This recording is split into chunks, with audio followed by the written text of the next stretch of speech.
Hello students, आज की जो हमारी कविता है वो भी जयशंकर प्रसाद की ही है और ये है अरुण, यह है मधुमेह देश हमारा। इनकी जो ये गीत है ये एक्चुअली इनका जो चंद्रगुप्त नाटक है उसमें इन्होंने ये कविता या गीत जो है वो उन्होंने रचना की थी इस गीत की। और लेकिन हम इसे यहाँ पर पढ़ेंगे जो आपकी कोर्स में यहाँ लगी है, तो इसीलिए आज हम यही वाली पढ़ेंगे। अरुण, यह है मधुमेह देश हमारा।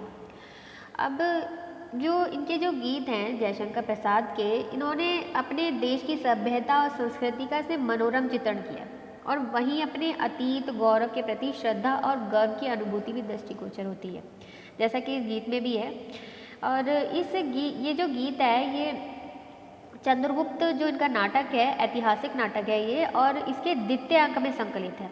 और नाटक में जो है कि विदेशी जो आक्रमणकारी है सिकंदर पर सेनापति है सेल्यूकस और उसकी पुत्री कार्नेलिया भारतीय सभ्यता, संस्कृति और संगीत के साथ साथ देश के प्राकृतिक सौंदर्य पर मंत्रमुग्ध है और देश की प्रकृति के साथ साथ देश के सांस्कृतिक मूल्यों के प्रति भी अनुराग व्यक्त करती कार्नेलिया यह गीत गाती है।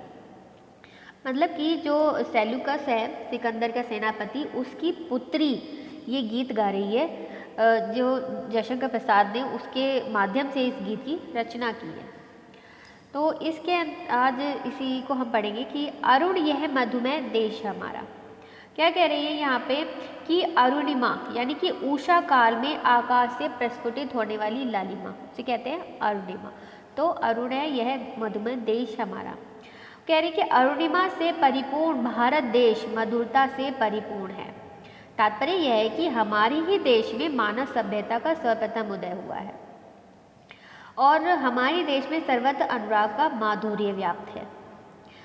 आगे कह रहे कि जहाँ पहुँच अनजान क्षितिज को मिलता एक सहारा। ये कहते हैं हमारा देश वह देश है जहाँ प्रत्येक देश को आश्रय प्राप्त होता है, अर्थात हम हृदय खोलकर विश्व के प्रत्येक प्राणी की सहायता करने के लिए तत्पर रहते हैं। कहते हैं कि सरल ताम्रस गर्भ विभा पर नाच रही तरु शिखा मनोहर। प्रसाद जी अपने देश के प्राकृतिक सौंदर्य का चित्रण करते हुए कहते हैं कि यहाँ पर वृक्षों की जो चोटियाँ हैं उन पर प्रातः काल ही लाल लाल ज्योति बिखर जाती है। लाल लाल यानी कि सूरज, जो निकलता हुआ सूरज होता है उसकी जो रोशनी होती है वो हल्की लालिमा लिए हुई होती है, इसीलिए उसी लाल रोशनी को ही कह रहे हैं कि जो वृक्षों की चोटियाँ हैं उस पर लाल लाल ज्योति बिखर जाती है और उमंग से परिपूर्ण वृक्षों की शिखाएं नृत्य करने लगती है। यहाँ पर जो है जयशंकर प्रसाद जी ने अपने जो कविता जैसे कहते हैं ना कि जहाँ न पहुँचे रवि वहाँ पहुँचे कवि, तो उसी चीज़ को यहाँ पे इन्होंने बताया है कि जो उमंग से परिपूर्ण वृक्षों की जो चोटियाँ हैं वो नृत्य करने लगती है, तो उसी को अपनी ही कल्पना को उन्होंने यहाँ पे व्यक्त किया है। और आगे वो कह रहे हैं कि छिटका जीवन हरियाली पर मंगल कुमकुम सारा। यानी कि ऐसा प्रतीत होता है मानो जीवन की अनंत हरियाली पर मंगल में सिंदूर छिटक गया हो। यानी कि जीवन में जितनी भी खुशियां हैं, जितनी भी हरियाली एक खुशियों का ही प्रतीक होता है, तो जितनी भी खुशियां हैं, जितना भी जीवन में अच्छाइयाँ हैं उस पर वो कह रहे हैं कि मंगल में सिंदूर। अब हिंदू धर्म में सिंदूर जो है वो एक सौभाग्यता का प्रतीक होती है, तो उसी को इन्होंने यहाँ पर प्रयोग किया है कि मंगल में सिंदूर छिटक गया है। मतलब क्योंकि वृक्ष जो होते हैं वो हरे हरे होते हैं और उस पर लाल लाल जब रोशनी पड़ रही है सूरज की, तो उसी को उन्होंने एक कल्पना अपनी दिखाई है कि जो जीवन की अनंत हरियाली पर जो है मंगल में सिंदूर छिटक गया है। आगे वो कह रहे हैं कि लघु सुर धनु से पंख पसारे शीतल मलय समीर सहारे। यानी हमारा देश जो है वो पशु पक्षियों को भी आत्मीयता प्रदान करता है कि जितने पशुधन हमारे देश में है उतने और कहीं नहीं है, किसी भी देश में नहीं है। तो इसका मतलब क्या है कि हमारा जो देश है वो पशुधन से भी उतना ही प्रेम करता है, तो उसे भी इतना ही आत्मीयता प्रदान करने वाला है। इसलिए अपने जो नन्हे इंद्रधनुष जैसे रंग बिरंगे पंखों को फैलाए हुए अनेक देशों के पक्षी हमारे देश का को अपना प्यारा घर समझकर यहाँ उड़ते हुए चले आते हैं। यानी कि लघु सुर धनु से पंख पसारे। सुर धनु मतलब इंद्र का धनुष, सुर मतलब इंद्र, धनु मतलब धनुष। लघु पक्षी जो होते छोटे होते हैं पंख, उसके जो रंग बिरंगे पंख हैं उस पर अपनी कल्पना उन्होंने दिखाई है जयशंकर प्रसाद ने कि लघु सुरधनु यानी कि छोटे इंद्रधनुष रूपी पंखों को पसार के जो दूसरे जो देश हैं वहाँ से भी पक्षी जो हैं हमारे देश को अपना प्यारा घर समझ के यहाँ पर उड़ते हुए चले आते हैं। आगे कह रहे हैं कि उड़ते खग जिस और मुँह किए समझ नीड़ निज प्यारा।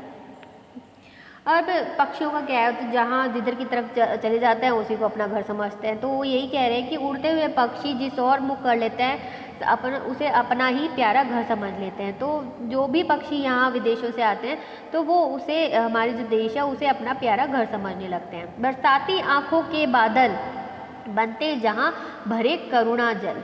आगे वो कह रहे हैं कि हमारे देश में वर्षा ऋतु में बरसने वाले जो बादल हैं मानो इस धरती के ताप को हरने के लिए करुणा की जल का वर्षा कर रहे हैं।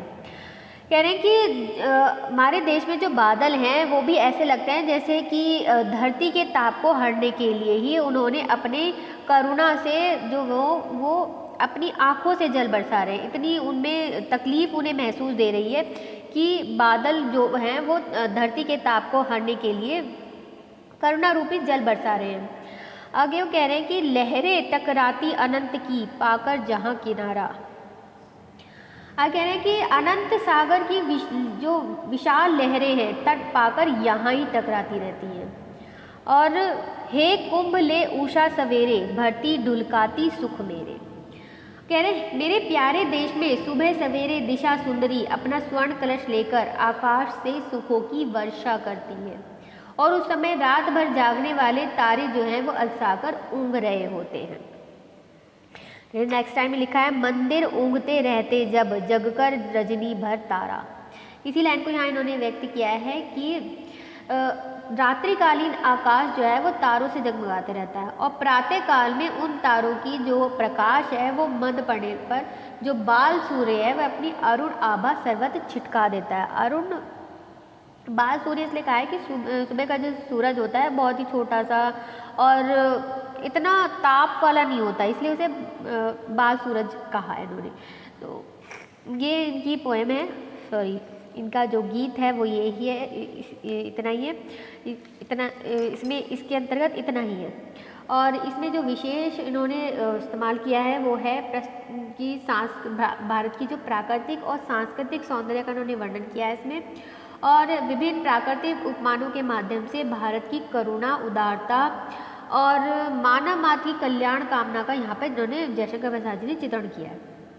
भाषण की वही है, वस्तुनिष्ठ सॉरी संस्कृत ने खड़ी बोली है और अलंकार के इन्होंने अंतर्गत रूपक, मानवीकरण, उपमा और अतिशयोक्ति अलंकार का इन्होंने प्रयोग किया है। तो आज के लिए इतना ही, थैंक यू।